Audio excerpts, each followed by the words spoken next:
አያምርም ቦታ ጋይስ? በጣም ነው የሚያምረው። በቆሎ ውስጥ ነው ያለሁት። እንግዲህ እንደምታዩት አረንጓዴ ምድር ነው። ክረምትና ትዝታዎቹ እንደዚህ ነው። በጣም የሚያማምር ደሳስ የሚሉ ነገሮችን ያሳየናል ክረምት። ዛሬ ሐምሌ ላይ ነን። እንደምታዩት በቆሎ በዚህ ደረጃ አረንጓዴ ሆኗል። ድንቹ በጣም ነው የሚያምረው። ከ2 ሳምንት በኋላ ከጓሮ ማስ አድርገን ድንች እንበላለን ማለት ነው። ክረምት በጣም ደስ ይላል። በተለይ ገጠር ክረምትና ትዝታዎቹ በገጠር በቃ ልዩ ነው። ገጠር ያደጋችሁ በተለያየ ዓለም ክፍል ያላችሁ ኢትዮጵያውያን፣ ኤርትራውያን ስሜቱን በደንብ ፊል ታደርጉታላችሁ ብዬ አስባለሁ። ያው ምሽት ላይ ስለሆነ በጣም ብርድ ነው አባቴ። ለዛ ነው ሌሊት መለብሰው ልብስ ለብሼ አረንጓዴ ምድር እያሳየኋችሁ ያለሁት። ይህን ዘፈቁታላችሁ። ሽነት እልልበይ ሽነት የሙሽሪት እናት እልልበይ አባቴ።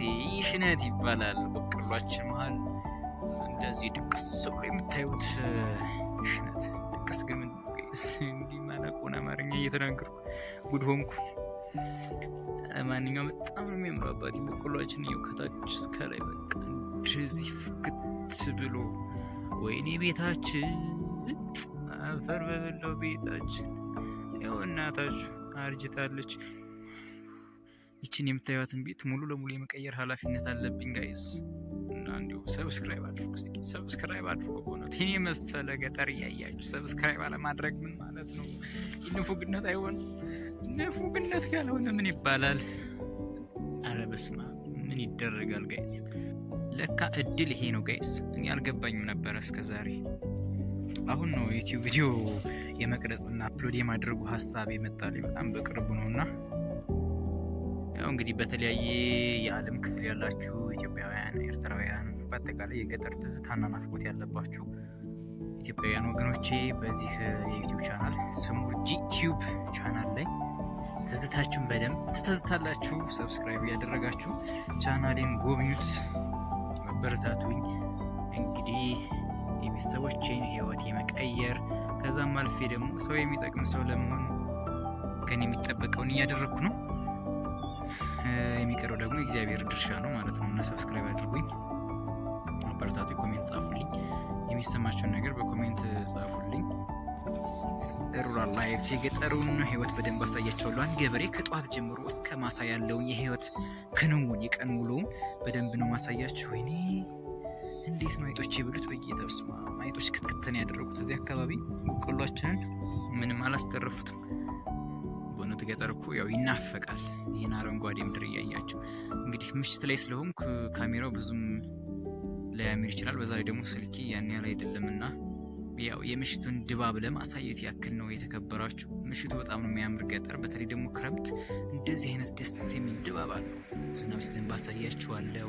የተወደዳችሁ አሁን እኛ ቤት ያለውን ዝግጅት አሳያችኋለሁ። ከምሽቱ 2 ሰዓት ሆኗል። ሌሊት ነው ያለሁት፣ ገጠር ነው። ክረምቱ ድንች ነው። አሁን እንዴት ደረሰ ዛሬ? ኦራ እንግዲህ በ2 ወሩ ነው ገና አላፈርቶ ደህና ሆኖ አላፈርቶ። ተመልካቾቼ አሁን ሌሊት ነው። እናቴ ቆሎ እየቆላች ነው። ቆሎ ይሄንን ከተክታለን። ከዛ በኋላ ጠላችንን እንለጋለን። ኧረ ድንች ወይኔ 3 ወር ሲሆነው ነው በደንብ የሚያፈራ። አሁን በደንብ አላፈርቶ። ዋትስአፕ ጋይስ እንግዲህ ምሽቱ እንደዚህ ድምቅ አድርገን ይዘነዋል። ቅድም የተቆላው ቆሎ አሁን እየሰረደምነው ነው።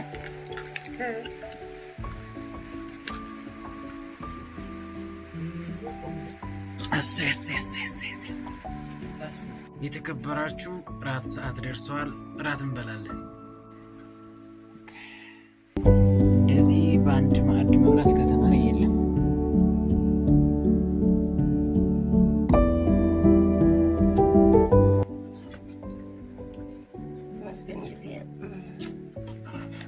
ሰው እንዲህ የጓሮ ቁፍር አድርጎ አምጥቶ መስራት በምሽት በማታ። እግዚአብሔር ሆይ ተመስገን።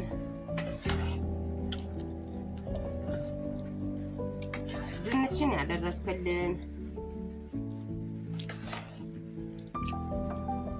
ተባረኩ። አሜን። ሩኩኑ አሜን። ሀብታችሁን ጣና እድሜያችሁን ጎዳና ያርገው። አሜን። የከበራችሁ በዓለም ዙሪያ ያላችሁ ኢትዮጵያውያን ልክ እንደኛ እንደዚህ በአንድ ማዕድ ሰብሰብ ብላችሁ ከበላችሁ ስንት ዘመን አለፋችሁ? እስኪ ኮሜንት ላይ ያስቀምጡልኝ።